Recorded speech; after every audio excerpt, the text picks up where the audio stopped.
Untuk Anda yang mungkin baru bergabung di program Apa Kabar Indonesia Malam, saya akan coba sarikan apa yang menjadi sebuah hal utama yang akan disampaikan oleh para calon presiden ini pada saat debat ketika berlangsung pada tanggal 7 Januari hari Minggu mendatang.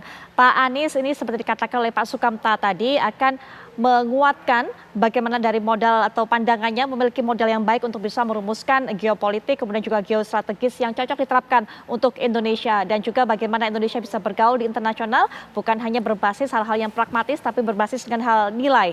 Kemudian juga Pak Prabowo ini salah satu hal yang diunggulkan nanti akan disampaikan adalah mengenai realisasi kedutaan besar Indonesia di Palestina. Kemudian tadi Bang Ciko juga mengatakan bahwa nanti Pak Ganjar ini juga akan menyampaikan bahwa memperkuat cyber security di Indonesia, menjadikan Indonesia tetap sebagai poros maritim dan juga pemimpin bukan hanya di wilayah ASEAN saja tapi juga di Asia Pasifik. Mas Umam bagaimana menilai materi-materi akan menjadi kekuatan dari masing-masing capres? Ya, Mbak Putri, secara tematik memang tema ini menunjukkan level competitiveness yang tinggi bagi Pak Prabowo, capres kubu 02.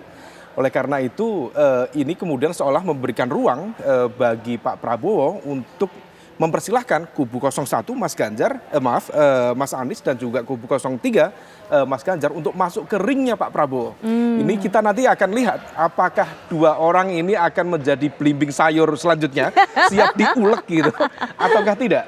Tetapi bagaimanapun juga ini juga perlu diantisipasi karena bagaimanapun juga meskipun Pak Prabowo memiliki tingkat competitiveness dan juga pemahaman yang lebih detail tentang isu ini, tetapi diakui atau tidak bahwa kubu 01 dan kubu 03 justru bisa tampil lebih leluasa karena tidak memiliki beban.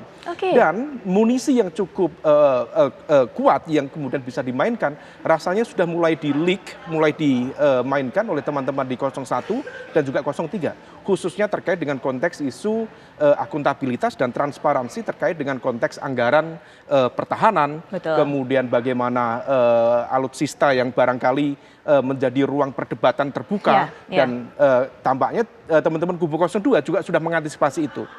Makanya beberapa waktu lalu saya juga membaca statement dari Mas Daniel misalnya terkait dengan pengadaan pesawat Emirates dari Qatar yang berpotensi diangkat oleh kubu 03 karena kemarin Pak Sekjen PDIP Pak Hasto sudah mulai mengangkat itu terkait dengan aspek efisiensi, kemudian terkait dengan konteks akuntabilitas, harganya dianggap tidak match dan sebagainya. Itu berpotensi kemudian menjadi munisi yang cukup kuat untuk masuk ke kredibilitas perdebatan nanti.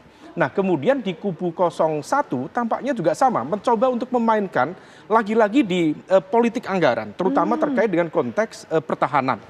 Oleh karena itu, kalau misal Caimin misalnya menyampaikan bahwa pertahanan sampai anggarannya sekitar hampir 400 triliun.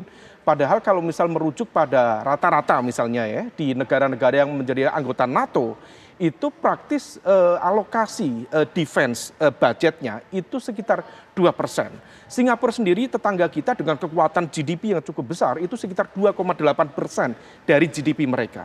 Nah maka kemudian ini berpotensi menjadi sebuah perdebatan dan tentu Pak Prabowo harus bisa menjelaskan itu dengan baik terkait dengan akuntabilitas, transparansi. Karena bagaimanapun juga Mbak, dalam konteks militer seringkali kemudian dianut sebuah paham dalam konteks doktrin lama, civis pacem para bellum.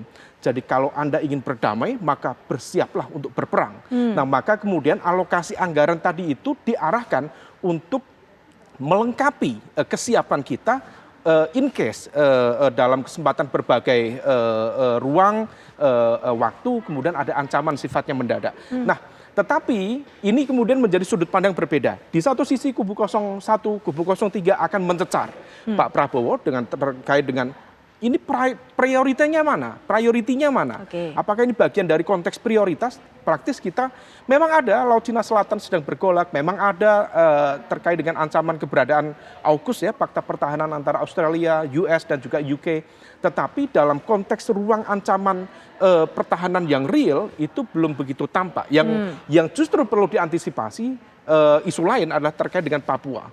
Nah maka sekali lagi saya berkeyakinan kubu 01 Dan kubu 03 akan mencecar habis kubu 02, tetapi di saat yang sama kubu 02 tentu memiliki portofolio yang cukup lengkap, memiliki pengalaman dan sehari-harinya memang pekerjaannya itu. Jadi cukup melakukan defense argument, yang terpenting adalah seberapa logik, seberapa reasonable, seberapa kemudian bisa menjelaskan itu dalam konteks kebijakan pertahanan terkait dengan isu-isu luar negeri yang tadi sudah disebut tentang isu Palestina, barangkali isu Rohingya nanti akan juga dimainkan, termasuk juga Rohingya yang masuk ke wilayah teritorial kita. Tampaknya akan menjadi isu-isu yang cukup sensitif. Baik, mengenai isu-isu itu juga bagaimana kekuatan materi dari 01 dan 03 kalau menurut Mas Umam? Materi 01 dan 03, saya berkeyakinan di kubu 01, Mas Anies memang tidak memiliki latar belakang terkait dengan konteks pertahanan keamanan. Tetapi kita tahu bahwa timnasnya, kaptennya itu juga purnawirawan TNI, terutama dari Angkatan Udara.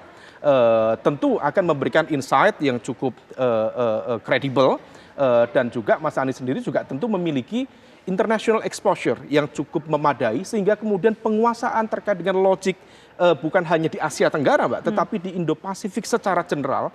Kalau misal kemudian Anies atau bahkan Ganjar bisa menampilkan itu dan performanya melebihi Pak Prabowo, maka ini akan bisa menjadi efek kejut selanjutnya. Hampir sama dengan yang dilakukan oleh Gibran, di mana semua orang underestimate apa ini, tetapi kemudian dia bisa menciptakan sebuah daya kejut. Oh, dia bisa menampilkan sesuatu yang lebih wow, ada nendangnya di sana. Nah, tapi kalau di saat yang sama, kubu 03 juga tidak bisa di-underestimate. Karena tadi disebutkan oleh Mas Ciko, ada Pak Andika, mantan Panglima TNI, ada mantan Gubernur Lemhanas di sana, ada elemen-elemen yang lain yang juga memiliki kredibilitas untuk bicara tentang tema-tema ini, pertahanan, kemudian HI, kemudian terkait dengan konteks geopolitik secara general. Yang terpenting begini, Mbak, seringkali kalau misalnya kita merujuk ya secara konteks teori, ada Robert Putnam itu menjelaskan tentang two level games teori. Kebijakan luar negeri itu seharusnya bertalian dengan konteks dinamika politik dalam negeri. Tetapi kalau merujuk pada riset yang dilakukan oleh teman-teman seperti David McRae dari University of Melbourne, termasuk Pak Fedi Hadis dari juga University of Melbourne, ada disconnection, ada yang tidak nyambung antara kebijakan luar negeri kita dengan politik domestik kita. Jadi kita di dalam negeri bicara apa, yang bicara konteks politik luar negeri itu bicara yang lain. Jadi tidak ada koneksi yang nyambung. Tugas dari Capres, tugas dari tim sukses adalah bagaimana ini supaya kemudian kebijakan luar negeri itu betul-betul nyambung, berakar, dan juga memiliki kaitan dengan national interest kita dalam konteks kebijakan publik di politik dalam negeri kita. Baik, ada satu masalah, satu isu tadi yang dilontarkan oleh Mas Umam dan juga mungkin bisa dijawab oleh masing-masing juru bicara pasangan atau 3 capres ini. Nanti bagaimana menjawab tantangan ini kita akan berikan kesempatan setelah jeda. Kami sudah kembali saat lagi.